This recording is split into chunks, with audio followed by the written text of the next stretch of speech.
કે જેને હવે અમે નામ આપ્યું છે ઓપરેશન ભાજપ. અત્યારે સમગ્ર જુદા જુદા જિલ્લા મથકોએ ક્રમશઃ અમારી ક્ષત્રિય સમાજની બહેનો એ પ્રતિક ઉપવાસ ઉપર છે.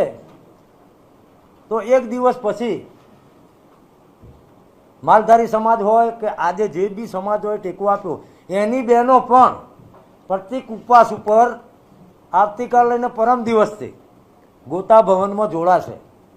માલધારી સમાજ હોય, ક્ષત્રિય ઠાકોર સમાજ હોય, રાજસ્થાનનો અમારો સમાજ હોય, ઠાકોર ક્ષત્રિય સમાજ હોય, આ બધી બહેનો ક્ષત્રિય સમાજની બહેનોની સાથે સાથે ધરણા ઉપર પ્રતિક ઉપવાસ ઉપર બેસી અને આ જે લાગણી છે કે ભાઈ નારી શક્તિનું અપમાન નહીં સહેગા હિન્દુસ્તાન, આ ફક્ત ક્ષત્રિય સમાજની નારીની વાત નથી.